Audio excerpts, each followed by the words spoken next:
Welcome to the rooftop, man.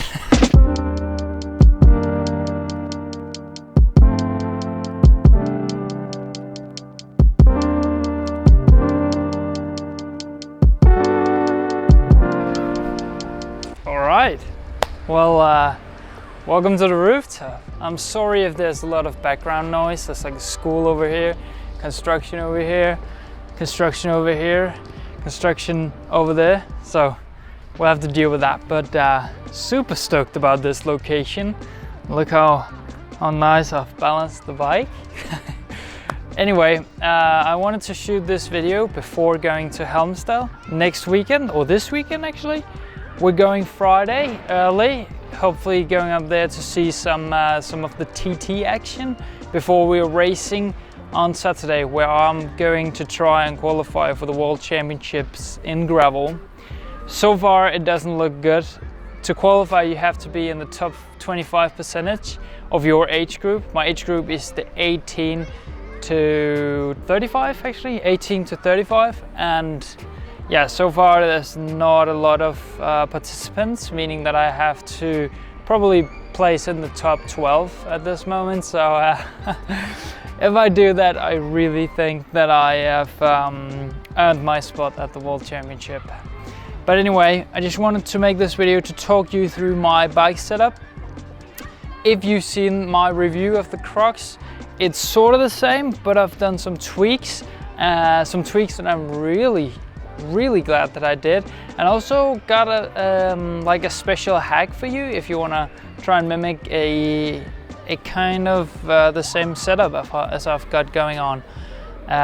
It's something to do about the SRAM wide thing, which I have been pondering a lot about and just decided to take the risk, but I'll get into that later in this video. First of all, this is my bike. It's the Specialized CRUX.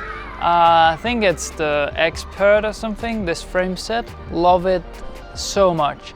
I love the ride feel, also love the classic looks of the round tubes, and an understated color. I think it's a really nice bike, really nice looking bike.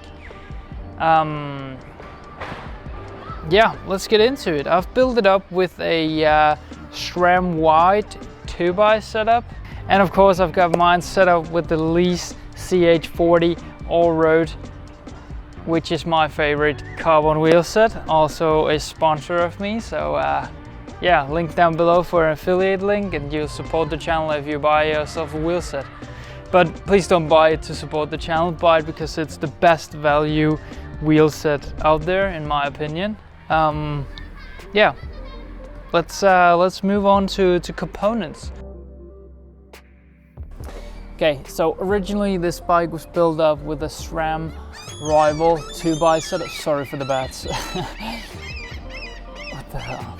Originally this setup was built up with the SRAM Rival 2x setup, which is the wide version, which only comes in a 43 as the biggest tooth chainring.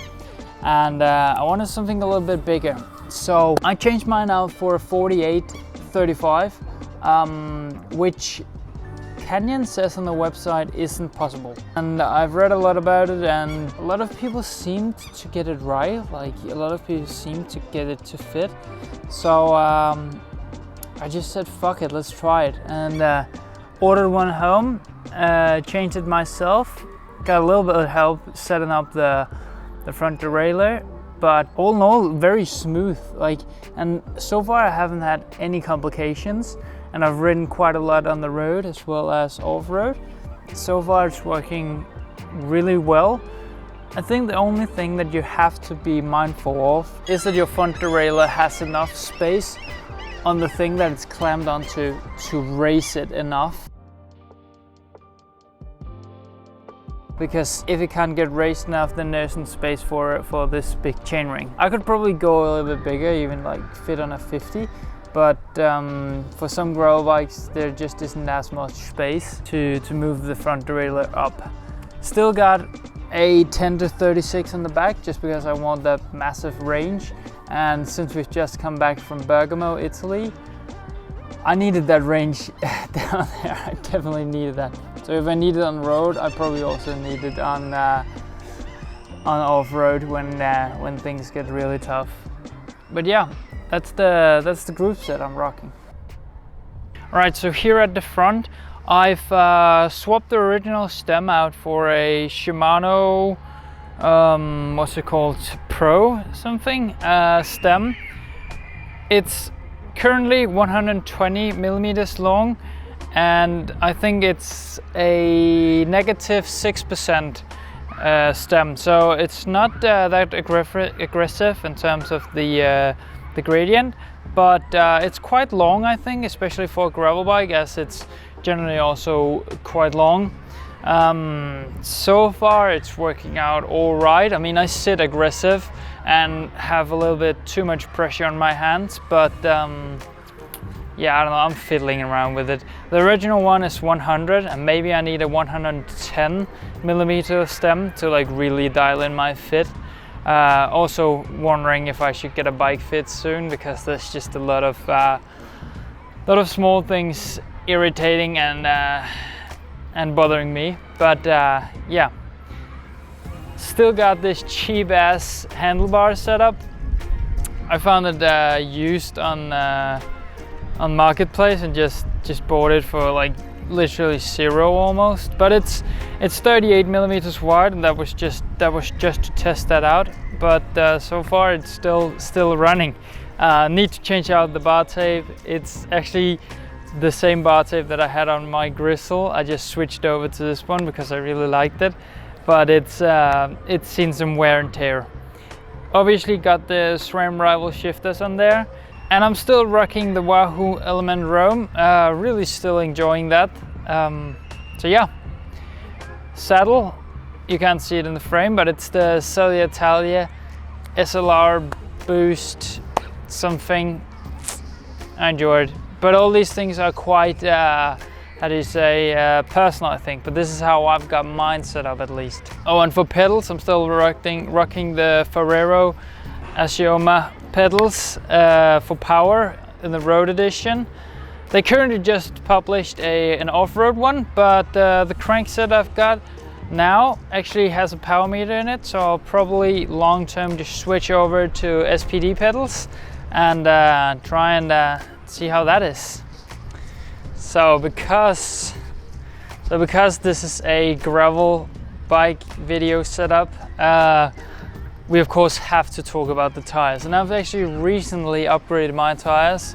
Still running the orange seal inside, the CH40 Lease all-road wheels, but the tires, it's also still the Specialized Pathfinder Pro, but I've upgraded to 47 millimeter wide because, I mean, all of the data just shows bigger tire, lower pressure, rolls faster on uneven terrain. And the biggest benefit to this is also that it's more comfortable. Also, it gives you a lot more grip and therefore more control on uneven terrain. So for me, it's just win-win-win. The only downside to going with a bigger tire is if your bike can fit it, but also the aerodynamics. It is less aerodynamic as it, you know, it fills up more space when wind is traveling through the bike. But yeah, I don't know, I think it's totally worth it to go bigger. Go as big as your bike can, and sometimes you can squeeze it a bit more on the front, especially if you live in a dry area where you don't ride mud that much. Because when it gets muddy, you of course need to be cautious about not damaging the frame. But the CRUX is cleared for 47, so I threw that on there. And with the wide front derailleur, there's just plenty of space for that with the 47 on the back. My brother is currently running the normal front derailleur, so not the wide crankset. And he's got a 42 at the back, but a 47 on the front. I'm not sure if he can squeeze on a 42 or 47 on the back, but you can try that out yourself. And yeah, I think that's the bike setup.